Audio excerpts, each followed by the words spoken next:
মিনুবতী, ও মিনুবতী, কোথায় গেলি পোড়ার মুখে? সকাল হতেই তোকে বাড়ি থেকে বেরোতে হয় না? ও মা, আমি তো এখানে, কোথাও যাইনি।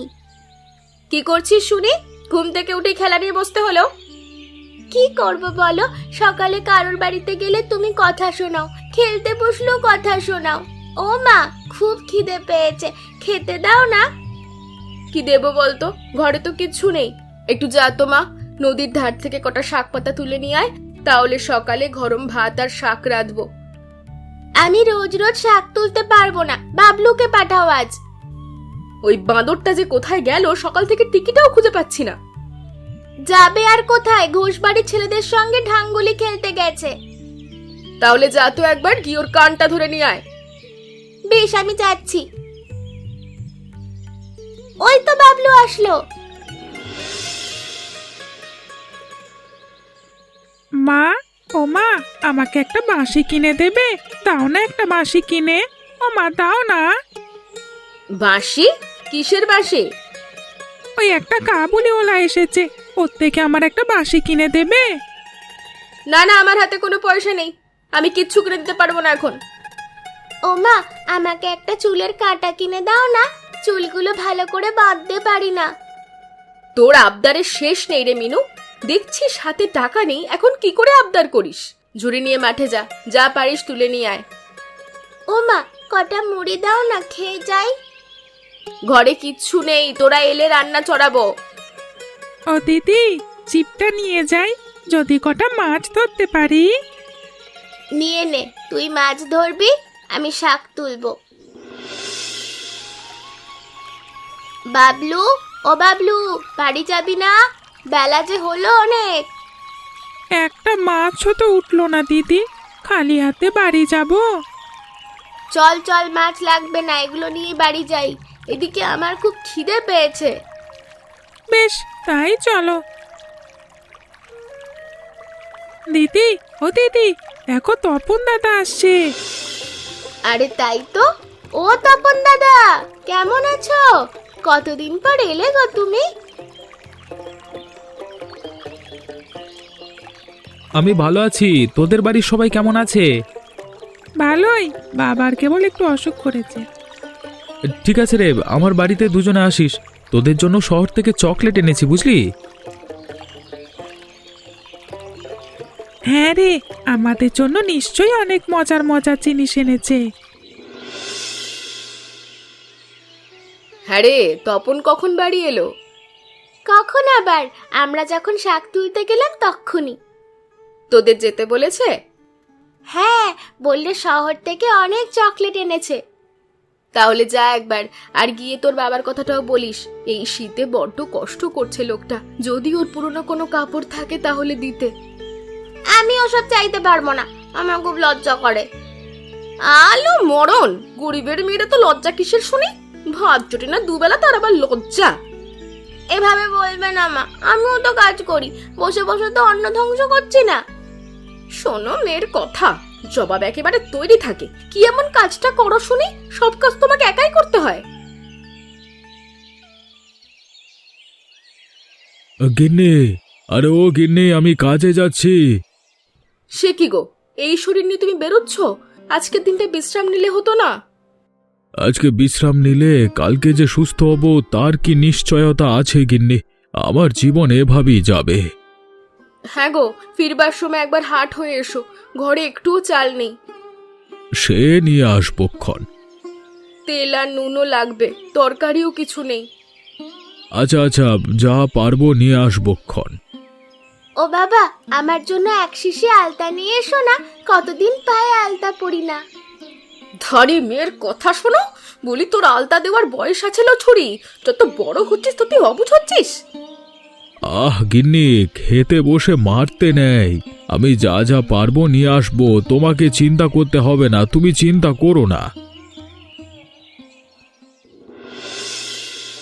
এই শালটা নিন খুড়ি, আপনার জন্য এটা এনেছি। এর আবার কি দরকার ছিল বাবা, তুমি এতদিন পর এসেছো, এতেই আমরা খুশি। আমি দেশের বাইরে চলে যাচ্ছি কাকি, আপনাদের সাথে হয়তো আর দেখা হবে না, তাই এবার এসে শেষবারের মতো গ্রামটা ঘুরে যাচ্ছি। আর জমি জমারও তো একটা গতি করতে হবে। আমার তো আর তিনকুলে কেউ নেই। হ্যাঁ গো দাদা, তুমি আর আসবে না? বিদেশি চাকরি, ওরা এতদিনে ছুটি দেবে না। তাহলে আমরা গিয়ে দেখে আসবো। তুই বড় হলে যাস, সেজন্য কিন্তু পড়াশোনা করতে হবে। তা বাবা, খাওয়া দাওয়া কোথায় করছো? এখানেও তো রান্নার কোনো ব্যবস্থা নেই। সাথে করে স্টোভ নিয়ে এসেছি, তাতে চা করে খাচ্ছি। আর শহর থেকে কিছু শুকনো খাবার এনেছিলাম, তাতেই চলে যাচ্ছে। আহারে, আমি তো সে কথা জানতুম না। এতদিন পর এসে উপবাস থাকলে আমাদেরই লজ্জা। আমি এক কাজ করি, তোমার জন্য এবেলার খাবার পাঠিয়ে দিচ্ছি, আর কাল সকালে আমাদের বাড়িতে তোমার নিমন্ত্রণ। এবেলা তো আর খাবো না, তুমি রাতের আর বিকেলের খাবার দিও খুড়ি।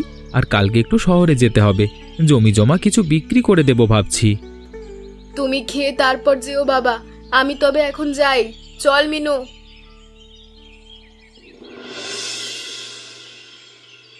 গিন্নি, আরে ও গিন্নি, খবর শুনেছ? কি খবর গো? কার কি হয়েছে? তপন এসেছে গায়ে, জমি জমা সব বিক্রি করে দিচ্ছে। সে কি গো, আমাদের আত্মীয় এসেছে, আমরাই জানি না? কিসের আত্মীয়? আমার বাবা সৎ ভাইয়ের নাতি। ও আমাদের কিছু লাগে নাকি? তবুও তো সম্পদের জন্য একটু আত্মীয়তা রাখতে হয়। এতগুলো টাকার জমি বেচবে, আমাদের কিছুটা হলেও তো ভাগ দেবে, তাই না? তা জানি না, কিন্তু ওর বাড়িটা আমার হাত করতে হবে। এমন বাড়ি পাওয়া ভাগ্যের বিষয়। হ্যাঁ গো, এমন বাড়িতে কিনতে গেলে তো অনেক টাকা লাগবে। এত টাকা তুমি কোথায় পাবে? আরে টাকা দিয়ে কে কিনবে? তপনকে বলে কয়ে যদি নিতে পারি। চেষ্টা করে দেখো, তবে ও ছোকরা যা শেয়ানা, সহজে কিছু দেবে বলে মনে হয় না। যতই শেয়ানা হোক, আমার হাতে ধরা দিতেই হবে। এখন গিন্নি, আমাকে কিছু খেতে দাও তো, খুব খিদে পেয়েছে। এসো এসো, আমি খাবার গরম করছি।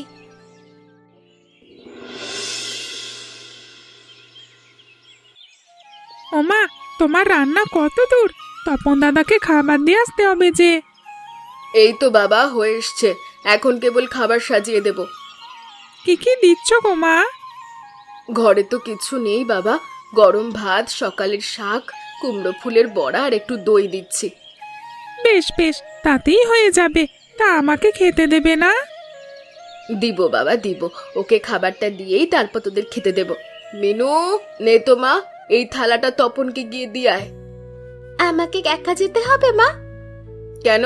এই দিনের বেলা কি তোকে ভূতে ধরবে? বাবলুকে বলো সাথে আসতে, ওদের কাঁঠাল বাগানটা একা গেলে গা ছমছম করে। বেশ, বাবলু যা তো ওর সাথে, তোরা এলেই খেতে দেব। ঠিক আছে, চলো দিদি।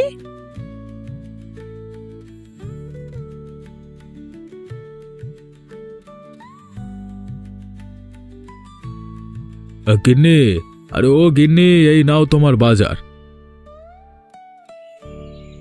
হ্যাঁ গো, সব নিয়ে এসেছো? এত টাকা তো নেই, যা পেরেছি তাই এনেছি। তা দেখি কেমন বাজার করেছো তুমি। সে কি, তোমায় যে বললুম তেল আনতে, তা আনলে না কেন? তেলের অনেক দাম গিন্নি, তাও ভোলাকে বললাম 5 টাকা তেল দিতে, হতছাড়া বলে কিনা 10 টাকার কমে তেল হবে না। তাই বলে কি খালি শিশি নিয়ে ফিরে আসবে? এখন আমি কিভাবে রান্না করব? কাল আবার তপনকে নিমন্ত্রণ করেছি। ও এসেছে নাকি? সেই সকালেই এলো। এখন আমি কাল কি খাবো বলো? ও নিয়ে তুমি চিন্তা করো না গিন্নি, সকালে আমি তেল কিনে আনবো। এখন আমাকে কিছু খেতে দাও তো, খুব খিদে পেয়েছে। তুমি বসো, আমি এক্ষুনি দিচ্ছি। ও মা, সকাল তো হয়ে গেল, তপন দাদাকে খাওয়াবে না? তাই তো ভাবছি রে মা, কিন্তু ঘরে যে কিছু নেই। বাবা বলেছিল তেল আনবে, আর তুমি রায়গিন্নির কাছে কটা টাকা নিয়ে এসো, তা দিয়ে মাংস কিনবে। ভালো বলেছিস। এগো, তুমি কখন কাজে যাবে? আমার শরীরটা আজকে ভালো ঠেকছে না গিন্নি, আজকার কাজে যাব না। হ্যাঁ গো, তাহলে রান্না কি করব? ওদিকে যে তপনটাও চলে আসবে। তুমি কোনোভাবে চালিয়ে নাও গিন্নি, আমি আজকে আর বেরোতে পারবো না। হায় হায়, এখন কি হবে রে মিনু? কি করে তপনকে খাওয়াবো? তুমি চৌধুরী বাড়িতে যাও, গিয়ে কটা টাকা নিয়ে আসো, তা দিয়েই সব কিনবো। বেশ, আমি যাচ্ছি, তুই বাড়িতে থাকিস কিন্তু।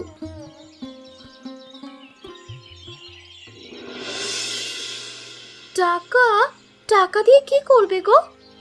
তপন এসেছে এতদিন পর, ভাবছিলাম ওকে আজ বাড়িতে খাওয়াবো, কিন্তু শাক পাতা দিয়ে তো আর খাওয়ানো যায় না, সেজন্য ভাবলাম একটু মাংস করব। তপনকে খাওয়ানোর জন্য আমার কাছে টাকা চাইতে এসেছো? এই যে দেখছি মায়ের চেয়ে মাসির দরদ বেশি। এমন করে বলছো কেন? ও তো আমাদেরই ছেলে। তপন আমাদের বংশের ছেলে, ওকে নিয়ে তোমার এত মাতামাতি করতে হবে না। মাতামাতি হবে কেন দিদি? ওকে কি আমরা দুটো খাওয়াতে পারি না? তা পারবে না কেন? তোমাদের ইচ্ছে হলে রাজভোজও খাওয়াতে পারো, কিন্তু এইসব কথা আমার কাছে বলতে এসো না ভাই। আমি তোমাকে টাকা পয়সা দেব না। বড় নিরুপায় হয়ে এসেছি, যদি একটু সাহায্য করো তাহলে ছেলেটার সামনে মান সম্মান থাকবে। গরিবের আবার কিসের মান সম্মান? নিজেরা আবার পায় না খেতে অতিথি সেবা করতে এসেছে। বেশ, বুঝেছি তুমি টাকা দেবে না, তবে শুধু শুধু কথা কেন শোনাচ্ছ? মুখ আমাদেরও আছে, কথা কিন্তু আমরাও শোনাতে পারি, বুঝলে? ও মা, মুখে এখন দেখছি কথা পড়ছে। মুখ দিয়ে অনেক কথাই ফোটে, চক্ষু লজ্জায় বলতে পারি না। যাক সেসব কথা, আজকে আমার বিপদ, যখন সাহায্য করনি অন্যদিন আমাদের ডাকলেও পাবে না।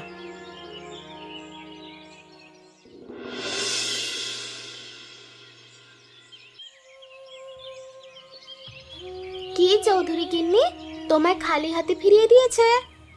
কেবল কি ফিরিয়ে দিয়েছে, তার সাথে কতগুলো কথা শুনিয়েছে। এখন কি করবে মা?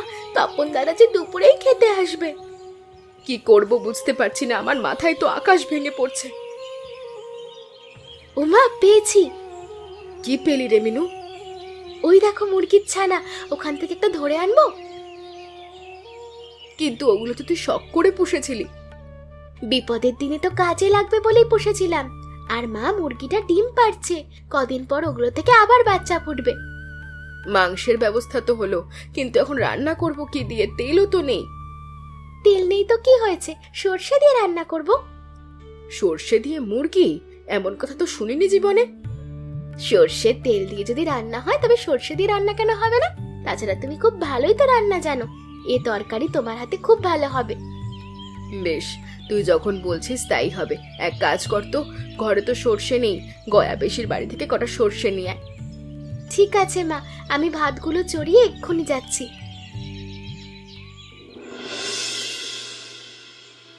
ননিবালা, ও ননিবালা, কোথায় গেলি হতচ্ছাড়ি? আমায় একটু জল তুলে দিয়ে গেলি না?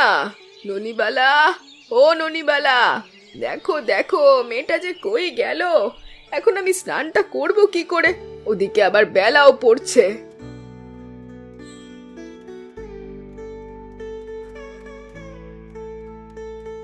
ঠাকুমা, ও ঠাকুমা, কি করো? কে মিনুবতী? হ্যাঁ গো, তোমার কাছে একটু সর্ষে নিতে এলাম। বারান্দায় ওই ঝুলনো থলিতে সর্ষে আছে, ওখান থেকে নিয়ে যা দিদি ভাই। ঠিক আছে, আর তোমার কোনো কাজ করতে হবে? গার্ড থেকে আমায় একটু জল এনে দিলে খুব উপকার হতো রে। ঠিক আছে, আমি এক্ষুনি এনে দিচ্ছি।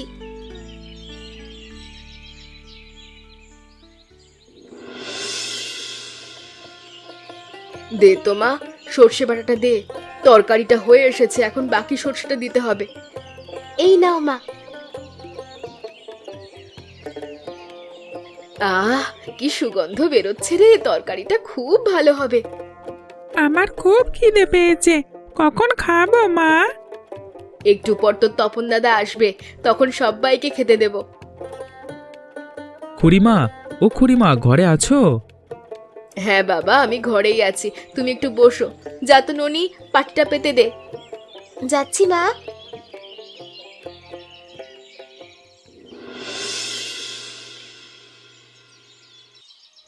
নাও বাবা, আর একটু মাংস নাও। না না খুড়িমা, আমাকে আর দেবেন না, এমনিতে আজকে অনেক খেয়ে ফেলেছি। এ আর কি খাওয়া হলো? তোমাদের বয়সে আমি একাই তো এক হাঁড়ি হিসাব ভারে ভাত সাবার করে দিতে পারতাম। সেদিন কি আর আছে কাকু? এখন ডাক্তারের কাছে গেলেই বলে অল্প করে খেতে। আর তুমি আজ বড় কম খাচ্ছ বাপু, তরকারি পছন্দ হয়েছে? তরকারি খুব পছন্দ হয়েছে খুড়িমা, এত মজার তরকারি আগে কখনো খাইনি। এ আর কি মজার হলো? তোমার কাকিমা এর থেকেও ভালো রাঁধতে পারে। তবে কাকু, আমার খাওয়া এটাই সেরা তরকারি। সরিষা দিয়ে মাংস এত সুস্বাদু হয় তা জানতাম না। সব মিনুবতির বুদ্ধি। ঘরে তো তেল ছিল না, কিভাবে যে রান্না করলাম। এই পাড়া গায়ে কোথায় হোটেল দেবো বাবা? তাছাড়া হোটেল দিলে তো অনেক টাকা লাগে, আমাদের তো সংসারই চলে না। বেশ, আমি দেখি কোনো ব্যবস্থা করতে পারি কিনা। কি ব্যবস্থা করবে তুমি বাবা? এ গরিবের কোনো গতি হবে না। হবে কাকু, হবে, আপনাদেরও গতি হবে। গিন্নে, গিন্নে কোথায় গেলে? সর্বনাশ হয়ে গেল যে। কি গো, কি হয়েছে? আরে খবর পেয়েছো? তপন তার বিষয় সম্পত্তি সব বিক্রি করে দিয়েছে। সে তো আগেই শুনেছি, কদিন আগে তো সেজন্য ও গায়ে এলো। আসল কথা তখন শুনিনি, এখন কেবল আমি শুনে এলাম হাট থেকে। শুনি আমার পিলে চমকে গেছে। কি এমন কথা শুনে যে তুমি হার্ট ফেল করেছো? তপন ওর বাড়িটা বিমলের নামে লিখে দিয়েছে। কি, তপনের বাড়ি বিমলের নামে লিখে দিয়েছে? হ্যাঁ গো, শুধু তাই নয়, বিমলকে 20,000 টাকা দিয়েছে ওখানে হোটেল খোলবার জন্য। না না, এ তোমার বিশ্বাসই হচ্ছে না। এই ছোড়া এমন কাজ করতেই পারে না। বিশ্বাস না হলে বিমলের বাড়িতে যাও, তপন উকিল পাঠিয়ে সব বুঝিয়ে দিচ্ছে। ও এই কথা!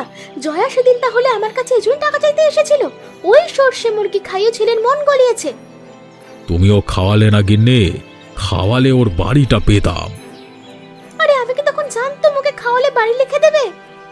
সব ভুল হচ্ছে তোমার ওই কৃপণতার জন্য। ওদিন জয়াকে সাহায্য করলে আজকে একটু ভাগ চাওয়া যেত। হায় হায় হায়, আমার কি সর্বনাশ হলো প্রভু! এত সাধের বাড়ি আমার এভাবে হাতছাড়া হলো। কি, তপন আমাদের জন্য তার বাড়ি এবং টাকা রেখে গেছে? হ্যাঁ হ্যাঁ মশাই, সবকিছু আপনাদের নামে উইল করে গেছে। না না না, এ তো আমার বিশ্বাসই হয় না। শুধু শুধু আমাদের নামে এতগুলো টাকা কেন দিয়ে যাবে? বিশ্বাস না হলে এই চিঠিটা পড়ুন, ওখানে সব লেখা আছে। কোথায় দেখি তো। প্রিয় খুড়িমা, আশা করি ভালো আছেন। আপনাদের পরিবারের অবস্থা আমি জানি। সেবার দেখে আপনাদের জন্য কিছু একটা করতে চেয়েছিলাম, কিন্তু তখন পারিনি। তাই উকিলের মাধ্যমে আপনাদের কিছু টাকা ও আমার বাড়িটি উইল করে দিচ্ছি। ওগুলো এখন থেকে আপনাদের। ওখানে একটা হোটেল খুলে ব্যবসা শুরু করুন। আপনাদের হাতের রান্না আমি খেয়েছি, আশা করি এতে ভালো কিছু হবে। আর অবশ্যই সর্ষে মাংসের তরকারি যেন থাকে, এটা সবাই পছন্দ করবে। আর যথাশীঘ্রই হোক কাকাবাবুকে ডাক্তার দেখাবেন। ছোটদের আমার স্নেহ এবং ভালোবাসা জানাবে, নীতি তপন। ওগো, সত্যি এই চিঠি তপন লিখেছে? হ্যাঁ গিন্নি, হাতের লেখা তো তেমনই মনে হচ্ছে। ওগো, পরের ছেলে হয়ে আমার জন্য এত কিছু করলো, আমি এই ঋণ কি করে শোধ করব? সে নিয়ে আপনাদের চিন্তা করতে হবে না, আপনারা কেবল বাড়িটি রক্ষণাবেক্ষণ করবেন। সে আমাদের বলতে হবে না, ও বাড়ি আমরা আগলে রাখব। নিন তবে, এখানে একটা সই করে দিন আর দলিলগুলো রেখে দিন। এই নাও গিন্নি, এগুলো তুমি যত্নে রাখো। এগুলো তোমার তপনের উপহার। যাক বাবা, আজ থেকে আমাদের ভাগ্য ফিরল। এই সব হয়েছে তোমার জন্য মা। তুমি সেদিন এই সরিষা দিয়ে মাংসের তরকারি না খাওয়ালে তপন দাদার মন জয় করতে পারতে না। তোর কৃতিত্ব কম নেই, তুই বুদ্ধি দিয়েছিলি বলেই তো তরকারিটা রেঁধেছিলাম। সবারই কৃতিত্ব আছে। এখন তবে আমাকে বিদায় দিন, হ্যাঁ? আর আপনারাও আসুন, আজকে এই পর্যন্তই। হ্যাঁ হ্যাঁ, রোজ এমন মজার মজার গল্প দেখতে আমাদের চ্যানেলটাকে সাবস্ক্রাইব করতে ভুলবেন না।